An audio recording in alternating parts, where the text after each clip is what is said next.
Unforgiveness is this chain. You see how solid this chain is? I'm holding on to it. He's holding on to it. This chain is unforgiveness. Or like the Bible says, that if you have unforgiveness in your life, regardless of who's right or who's wrong, there are prayers that will not be answered.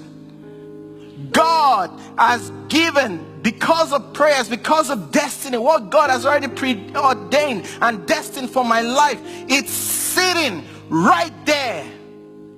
And I'm trying to get to it. Oh, unforgiveness. Unforgiveness. I can go everywhere I want to go, but as long as I want what's in that gift, oh, I'm holding on to it. Unforgiveness. Dave is in that gift. My wife that I'm gonna marry is in that gift. The opportunity to stand here to preach and preach to you the word of God is in that gift. But as long as I hold on to it, I cannot get to it. David and Annika, Reggie, Anita, the worship team will sing and lead us in worship. One of my favorite songs. We all love it. If they did it right now, everybody will have their hands lifted up and pray and sing it. Break every chain, break every chain, break every chain. But guess what? God is saying to you, you break the chain. It's your responsibility to break the chain. As long as you hold on to it, you will not be forgiven. You will not get there. Because guess what? That package that God has for you is in the streets called love. It's in the intersection of the streets called love and forgiveness streets. So you will never get to love and forgiveness street to pick up your package that's from God to you, as long as you hold on to this chain. So what do? Simply, you have to let go. When you let go, you're free to pick up your package. That's the only requirement that Jesus has. Dave, my son, is here in this package. What are you holding on to? Yes, somebody has done something against you.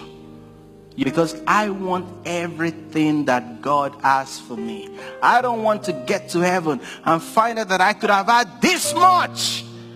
I could have done this much for God, but all I was able to do was this much. Why? Because of unforgiveness. No, I don't want that. So you've got to let go. Forgive yourself. Forgive people in your life. Like I said, do not be conformed to this world. Don't do it the world's way, because the world's way is you've got to maintain your pride and your integrity. They did it wrong against you. They are the ones that are supposed to come and ask for forgiveness. But God is saying, no, you forgive. Imagine me still holding on to this chain. It says, forgive. In order for you to have joyfulness, to be free, you've got to walk in forgiveness. It's too expensive. We've got to be like Jesus, who while he was on the cross, that's our example. That's who we're called to emulate. That's what we're called to be like. While he was on the cross, being persecuted, being stoned, being speared, he said, Father, while he was still experiencing the pain, Father, forgive them, for they don't know what they're doing.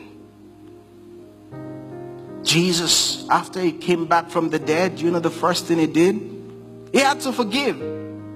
Peter, his best friend, his closest associates, denied him 3 times.